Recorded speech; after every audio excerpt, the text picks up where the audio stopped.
जय हिंद दोस्तों, मैं हूं राकेश फौजी। दोस्तों, सीआरपीएफ के अंदर जो पैरामेडिकल स्टाफ के अंदर कुक, वाटर कैरियर, सफाई कर्मचारी, वार्ड बॉय, वाशरमैन सभी पोस्ट का रिटर्न एग्जाम हो चुका है। जिन बच्चों के रिटर्न एग्जाम में अच्छे नंबर आ रहे हैं वो लोग कमेंट कर रहे हैं जो सफाई कर्मचारी ट्रेड से कि सर सफाई कर्मचारी का जो ट्रेड टेस्ट होगा, किस प्रकार का ट्रेड टेस्ट होगा, किस प्रकार के क्वेश्चन पूछे जाएंगे, क्या काम हमसे करवा के देखा जा सकता है। तो इसके संबंध में बहुत सारे कमेंट आ रहे थे। तो आज के वीडियो में आपको इसी टॉपिक पे पूरी जानकारी मिलने वाली है कि अगर आप सीआरपीएफ के अंदर रिटर्न एग्जाम में पास हो जाते हैं तो ट्रेड टेस्ट के जब आपको बुलाया जाएगा तो ट्रेड टेस्ट की क्या क्या प्रोसेस होने वाली है। चैनल पे पहली बार आए हैं, चैनल को सब्सक्राइब जरूर कर लीजिएगा। वीडियो को अभी तक लाइक नहीं किया तो लाइक जरूर कर लेना। टेलीग्राम ग्रुप ज्वाइन करना चाहते हैं, डिस्क्रिप्शन में लिंक है, टेलीग्राम ग्रुप भी आप ज्वाइन कर सकते हैं। तो दोस्तों, सीआरपीएफ के अंदर अगर हम बात करें पैरामेडिकल स्टाफ के अंदर जब आपका जब ट्रेड टेस्ट के लिए आप बुलाया जाता है तो सफाई कर्मचारी जो ट्रेड होगी, आप चाहे नॉर्मल ट्रेड्समैन से भर्ती हैं चाहे पैरामेडिकल स्टाफ से भर्ती हैं, आपकी सफाई कर्मचारी ट्रेड है तो सफाई से रिलेटेड वर्क होगा। नॉर्मल जो ट्रेड्समैन सफाई कर्मचारी से भर्ती होता है उसको मतलब कि पूरे कैंप का मेंटेनेंस वगैरह की सफाई का देखना पड़ता है, जवानों की बैरक वगैरह का होता है। लेकिन अगर आप पैरामेडिकल स्टाफ से भर्ती होते हैं तो जो आपका यूनिट की जो हॉस्पिटल होती है उसके अंदर आपके साफ सफाई का जैसे वार्ड वगैरह होते हैं, अस्पताल के चारों तरफ का एरिया हो गया, हॉस्पिटल हो गया, हॉस्पिटल के अंदर जैसे ग्रुप सेंटर वगैरह के अंदर मैस वगैरह चलती हैं तो उस मैस वगैरह की साफ सफाई का काम आपको करना पड़ता है। तो जब आपका काम साफ सफाई का है यानी कि सफाई कर्मचारी से संबंधित आपका काम है तो आपका जब ट्रेड टेस्ट होगा तो ट्रेड टेस्ट भी आपका सफाई से संबंधित होगा। अभी ट्रेड टेस्ट एक ऐसी चीज होती है कि जिसके अंदर कोई फिक्स नहीं होता कि आपसे क्या चीज करवा ले, लेकिन जिस ट्रेड से आपने फॉर्म अप्लाई किया है, आप सफाई कर्मचारी से कि छोड़ दे किसी भी ट्रेड से, कुक है, वाटर कैरियर, वाशरमैन, अगर अदर पोस्ट से भी हैं तो आपको अपने ट्रेड के संबंध में टोटल लगभग थोड़ी बहुत आपको जानकारी होनी चाहिए। यानी कि जैसे आप सफाई कर्मचारी ट्रेड टेस्ट के लिए आप चले गए, जब आपका ट्रेड टेस्ट के लिए बुलाया जाता है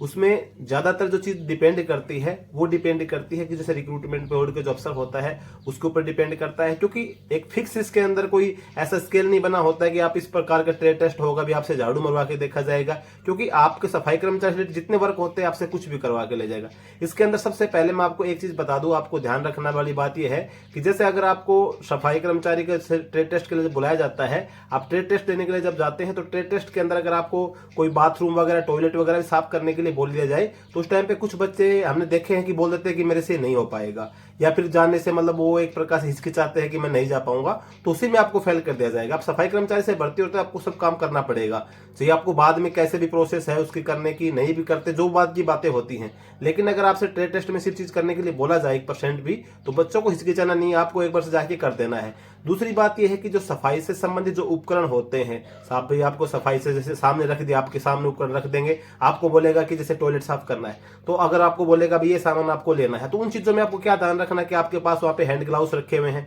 आपको हैंड ग्लाउस लगाना है, वो बताएंगे नहीं कि आपको ये लगा लेना है, क्योंकि ये तरीके होते हैं, ये कोई फिक्स तरीका नहीं होता, किसी भी तरीके से हो सकता है। तो मैं लगभग आपको हर तरीके बता दूं कि आपको किन चीजों की छोटी छोटी चीजों का ध्यान रखना है। कि जैसे अगर आपको सामान रख देगा उसके बाद बोलेगा कि आपको टॉयलेट साफ करना है तो उसमें क्या करना है, सामान को देख के सबसे पहले अगर हैंड ग्लाउस रखे तो आपको हैंड ग्लाउस पहन रहे हैं, मास्क है तो मास्क लगाना है, अगर जो हाई नील के जो शूज वगैरह होते हैं वो होते पहले वो पहनना है। माने कि सबसे पहले आपको सफाई करने से पहले क्या क्या आपको तैयारी करनी है वो चीजें आपको करनी है। उसके बाद में ये देखना है कि जो सामान वहां पे रखा है उसमें टॉयलेट सफाई करने के लिए कौन कौन सी चीजें यूज में ली जाती हैं। जैसे वहां पे आपके लिए हार्पिक भी रख देगा और इसके अलावा तेजाब वगैरह होता है वो भी रख देगा, ब्रश वगैरह होती हैं और इसके बाद शीशा साफ करने की जैसे कोलिन वगैरह होती है वो सब चीजें रख देगा, या फिर फर्श साफ करने की चीजें होगी। लेकिन आपको उन चीजों में ये देखना है कि जो टॉयलेट चीज साफ करने के लिए मुझे किन चीजों का इस्तेमाल करना पड़ेगा,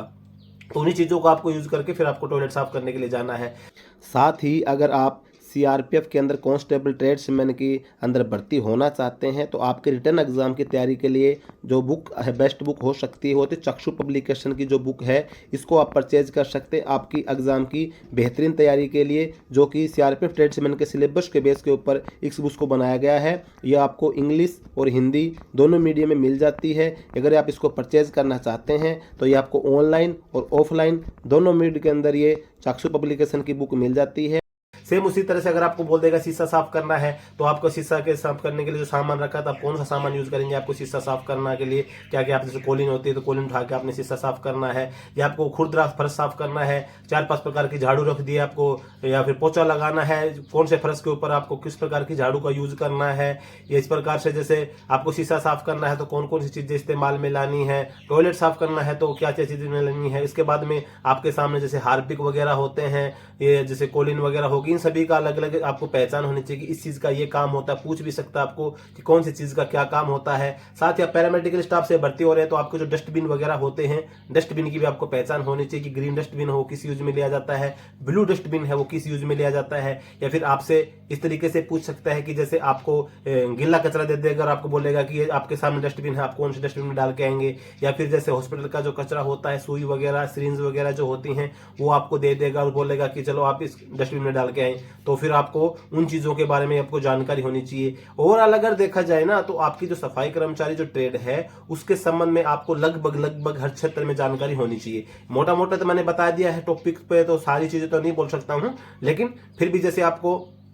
कितने प्रकार के जैसे भाई ये डस्टबिन होते हैं जो हॉस्पिटल में मिनिमम यूज में ले जाते हैं, उन डस्टबिनों का कौन कौन से डस्टबिन में क्या क्या चीजें डाली जाती हैं, ये चीजें जानकारी होनी चाहिए। इसके अलावा अगर आपको ये चीज पूछ भी सकता है और आपसे ये प्रैक्टिकल भी करवा सकता है। साफ सफाई के लिए आपको अगर ये बोल देगा कि आपको टॉयलेट साफ करना है तो आपको क्या कार्रवाई करनी पड़ेगी। अगर आपके साथ सामान नहीं रखा से पूछ भी लेगा तो आप ये बता सकते हैं कि भैया अगर हमें वो साफ करना है तो सबसे पहले हम अपना हैंड ग्लव्स लगाएंगे, बाद में मास्क लगाएंगे, जूते पहनेंगे, उसके बाद में हमको हार्पिक लेके जाना है, हार्पिक लगा के जिस प्रकार से साफ सफाई का जो तरीका आपके घर में आप देखते हैं वो सभी चीजें आपके लिए होनी चाहिए। फिर आपके लिए अगर बोल देगा कि ये 3 प्रकार की झाड़ू रखी है, एक खुरदरा फर्श आपको किससे झाड़ू निकालने, तो आप बांस की झाड़ू यूज में लेंगे, फूल झाड़ू यूज में लेंगे, जो प्रकार की झाड़ू होगी जो भी आपको यूज में लेनी है, फिर वो आपको ये पता होना चाहिए कि इस प्रकार का अगर हमको सफाई करनी है तो हमको ये झाड़ू यूज में लेनी है, इस प्रकार की सफाई करनी है तो हमको ये झाड़ू लेनी है यूज में। तो हर प्रकार के कौन कौन से कचरे होते हैं जिनको हमें नहीं जलाना चाहिए, कौन से कचरे को हमको जलाना चाहिए। जैसे हॉस्पिटल का जो कचरा होता है उसके अंदर अलग अलग प्रकार की चीजें होती हैं, तो कौन कौन सी ऐसी चीजें हैं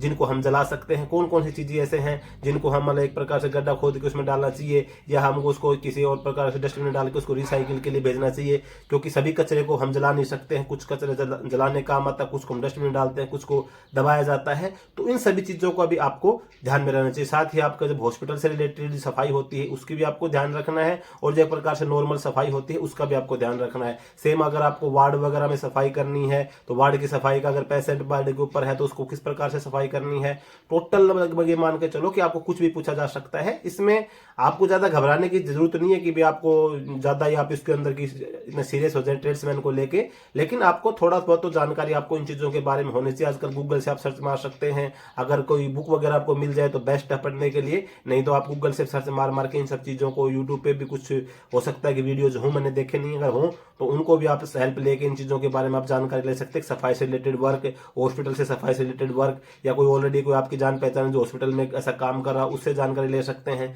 और नॉर्मल जो साफ सफाई होती है तो अपने घर में भी साफ सफाई होती है, तो घर के अंदर भी आप देखते हैं घर में झाड़ू पोछा साफ सफाई, शीशे भी सफाई होते हैं, लेटरिन टॉयलेट बाथरूम सब प्रकार की सफाई होती है। इस प्रकार से जैसे ओडोनिल वगैरह होती हैं टॉयलेट वगैरह में डालने के लिए, फिनाइल की गोली वगैरह ये सब होती हैं, ओडोनिल वगैरह, इन सब चीज़ों के बारे में आपको जानकारी चाहिए कि भाई चीज़ कहाँ रखनी है कहाँ नहीं रखनी है, और ये इन चीज़ों से क्या काम होता है। इन सभी चीज़ों के बारे में आपके सफाई कर्मचारी टेस्ट में ये चीज़ें आपकी आ सकती हैं। और इसके अलावा भी कुछ चीज़ें अगर नहीं कवर हो पाएंगे तो आप इन सब में जो बताए मोटा मोटी आप इन चीज़ों के बारे में जानकारी ले सकते हैं, ताकि आपको टेस्ट में इन किसी प्रकार की दिक्कत का सामना ना करना पड़े। तो दोस्तों आज के वीडियो में से यही जानकारी थी। अगर ये जानकारी आपको अच्छी लगी हो वीडियो को लाइक जरूर कर लेना, चैनल पे पहली बार आए हैं सब्सक्राइब जरूर कर लेना। जय हिंद।